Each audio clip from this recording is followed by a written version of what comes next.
Nama Om Vishnupadaya Krishna Prasthaya Bhutale Srimate Bhakti Vedanta Swamin Ittinamine Namaste Saraswate Deve Gauravani Pracharine Nirvishesha Sanyavadi Paschatya Desatarine Jaya Shri Krishna Chaitanya Prabhu Nityananda Shri Advaita Gadadhar Shivasari Gaur Bhakta Vrinda Hare Krishna Krishna Krishna Hare Hare Hare Rama Rama Rama Hare Hare.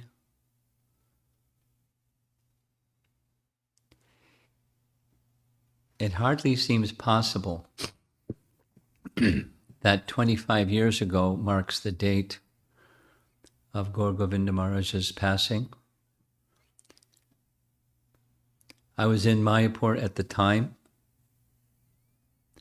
His room was just 2 floors above where I was staying. And the event was quite a shock for the whole of Mayapur, and I'm sure the whole of ISKCON as well. Given the time constraints that have been allotted to me to speak, I thought it would be most meaningful to the audience that I speak about the opportunities I had to associate with Srila Gour Govinda Maharaj. The first of those opportunities was in Bhubaneswar,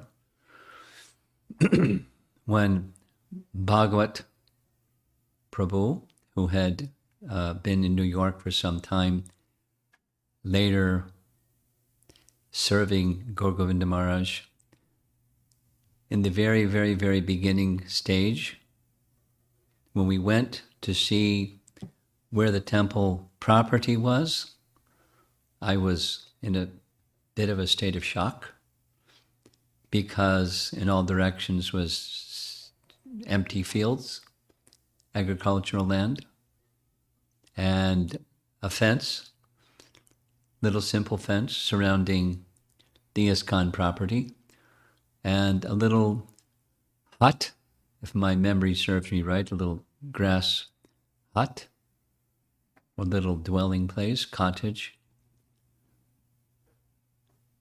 where Gour Govinda Maharaj was doing his service of translating Srila Prabhupada's books into the local language, a service that he was certainly qualified to do and was relishing doing, and was a great service to our founder Acharya because of his erudition, his command of both English and the local language. There was no temple, there was just a grass hut and a boundary wall or a boundary fence. Very, very, very simple. And fully devoted. And of course, from devotion and service comes fruits.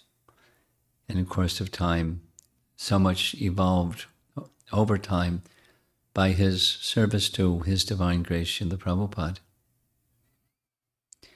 And the other principal opportunity that I had for his association was in New York, because Gour Govinda Maharaj would regularly come, several times came when I was there, to visit New York City and give classes. And of course, I was similarly surprised and attracted to the style of his speaking, as you all know, because you're his disciples and followers. But I had never experienced that style of speaking, pausing, having some singing that would illustrate or enhance the message he was making, and then resume the speaking back to the same theme. It was very attractive, very, very culturally attractive. Now I must say, maybe some of you had a similar experience. I couldn't, his accent made it a little difficult for me to understand everything that he was communicating. So as a result, because our understanding, my understanding, was he's a particularly unique and particularly elevated Vaishnava.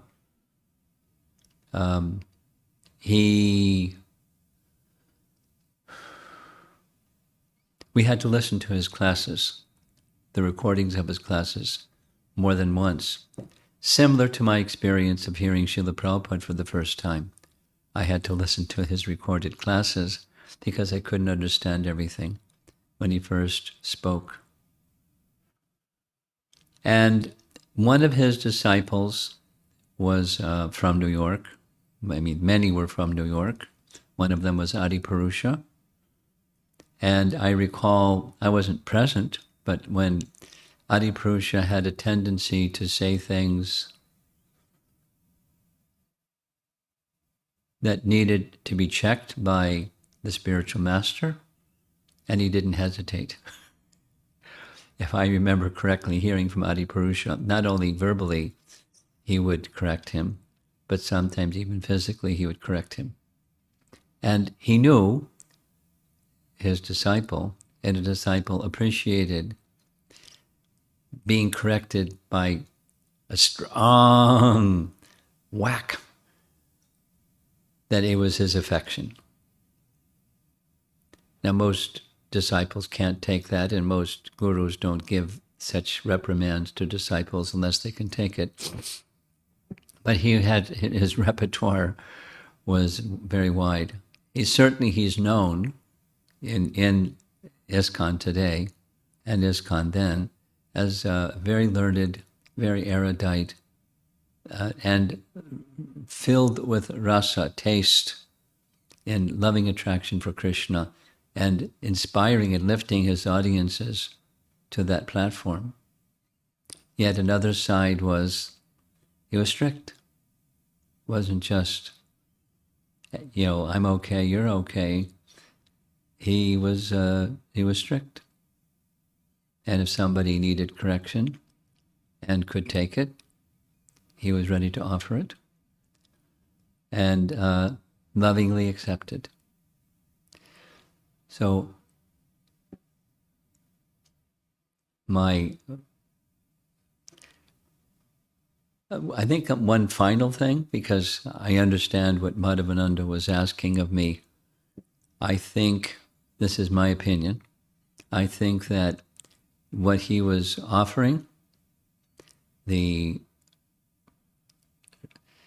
teachings that he was offering, was perhaps ahead of his time, meaning whether ISKCON in those days were ready to receive what he was offering is a little different than today. I believe that more devotees today are reading his writings and hearing his recorded lectures and relishing more because a little bit of more maturity in our Hare Krishna movement today than during the time that he was speaking. So I'm looking forward to having association with more devotees who have heard from Srila Gour Govinda Maharaj and have deep affection for him and understanding of his mood and his message. So that's what I'd like to share with all of you. Hare Krishna.